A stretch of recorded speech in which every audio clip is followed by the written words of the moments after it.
Hey guys, I hope you're all having an amazing day. So today I'm going to be covering something that you guys have been asking for a long time, which is my controller settings. Not only will I be going over my personal favorite settings and why I use them, but I'll also be covering how each individual setting can impact your aim in various ways.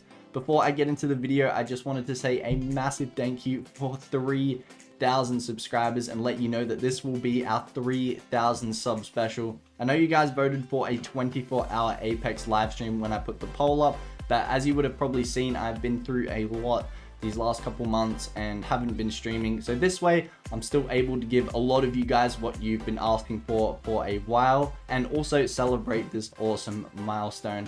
As always, if you guys do go on to enjoy and want to see more videos just like this one, then be sure to leave a like, subscribe if you're new, and leave a comment with your favorite controller settings in the comment section below. And without further ado, let's jump straight into the guide.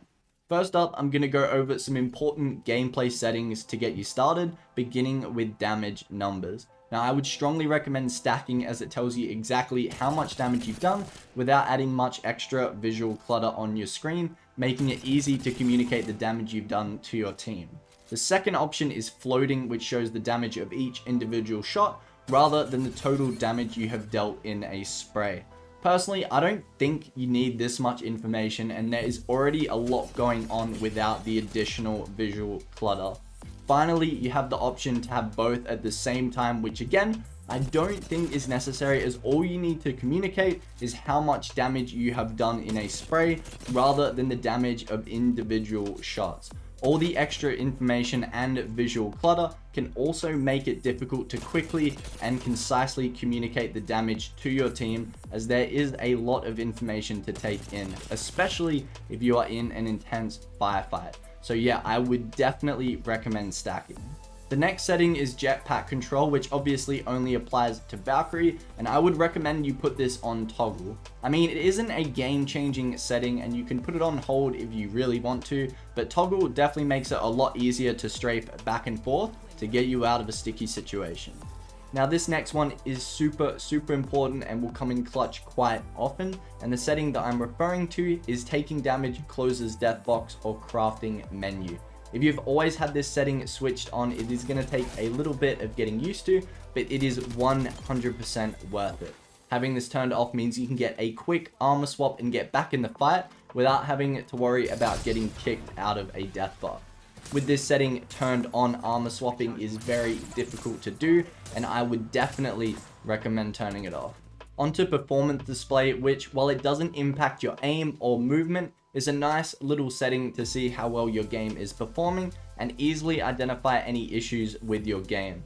It can also help to differentiate whether you're having internet issues or server issues. The last setting I'm going to cover in the gameplay section is your reticle.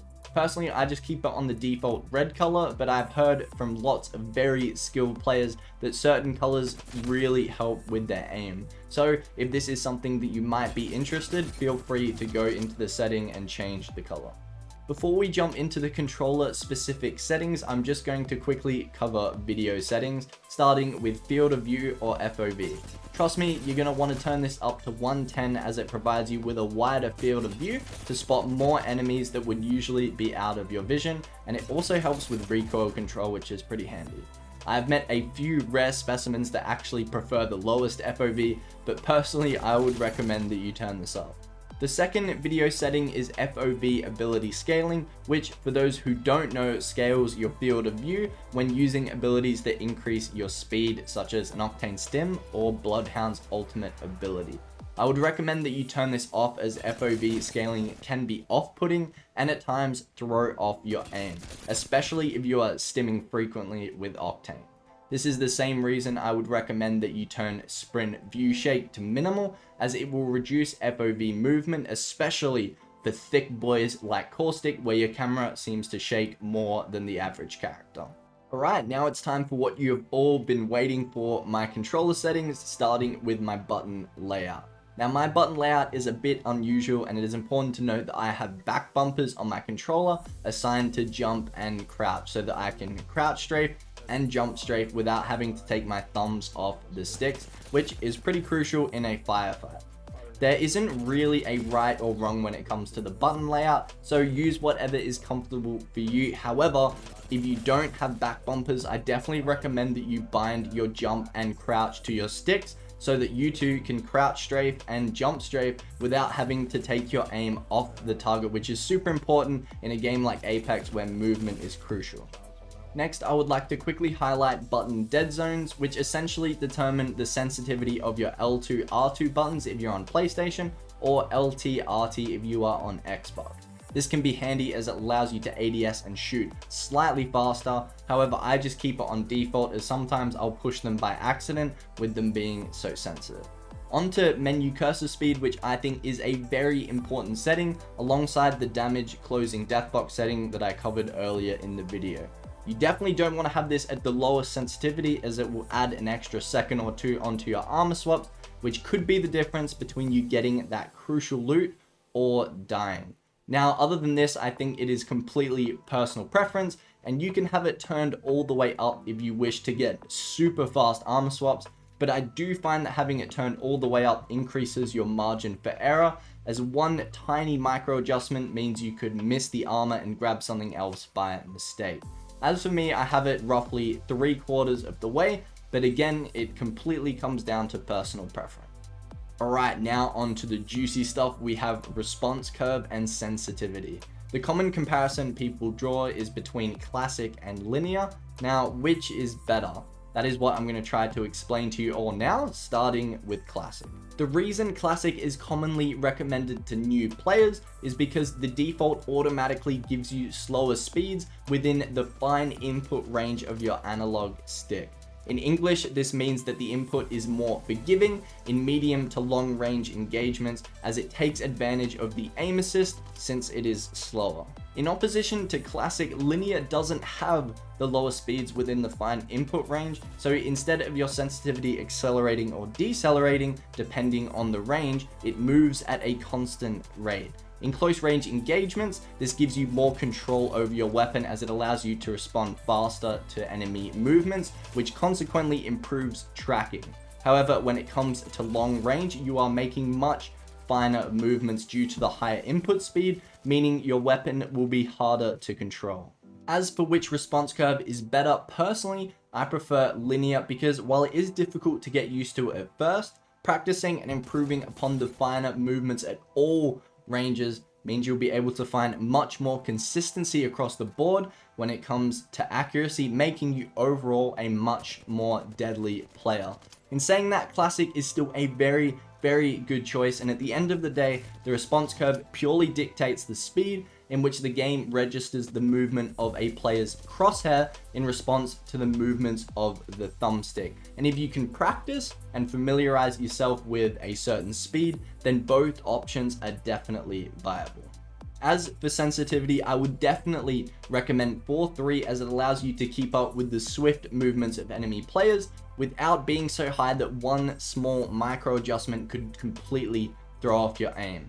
I ran 3-3 classic for a long time, and while it was optimal for medium to long range fights, I physically couldn't keep up with an enemy horizon lifting in my face, or if an enemy was jumping around in front of me at close range. Again, if you have found a sensitivity you are comfortable with and works for you, then don't let me stop you. However, from experience, I would definitely recommend 4-3. You can also fine-tune your sensitivity even further in the per optic settings. Personally, I just keep these at the default for consistency. However, what I've found that works for most solid players is they up the sensitivity more the higher the zoom of your scope. This way, you can still use scopes like 3 times in closer ranged engagements as your sensitivity can now keep up with opponents' movements. Next up, we have movement dead zone, which ranges from none to large. A larger dead zone will prevent drifting when you're not touching the stick. However, it also means that you have to move the stick significantly more for the game to register and thus move your cursor.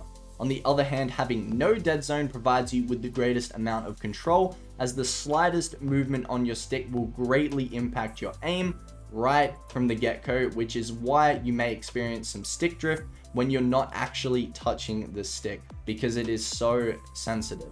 Personally, I have set it to small, which is the happy medium between the two, But again, it comes down to personal preference, so try it out for yourself and see what works for you. However, I would definitely recommend either small or no dead zone. Alright, well now onto our final settings to cover in this video, which is ALCs, also known as Advanced Look Controls. For those who haven't had a look into the ALCs, which is fair enough as it can be quite daunting and confusing at first, it essentially allows you to tamper with each specific setting to really tailor it all to your liking. First up in the ALCs, we have Deadzone, which I went over earlier, but in summary, it determines the inner range in which the stick input is not registered. Next up, we have Outer Threshold, which changes how far you have to move the stick for it to be considered max stick input and for extra yaw or pitch settings to take effect. If I turn the Outer Threshold up to max, where halfway is the edge, I can move my cursor around super quickly with barely any stick movement. However, when I turn this setting down, I can have my stick all the way to the side and my cursor still won't move very fast. I definitely recommend that you keep this setting either at the default or turn it up 1 or 2 to the max.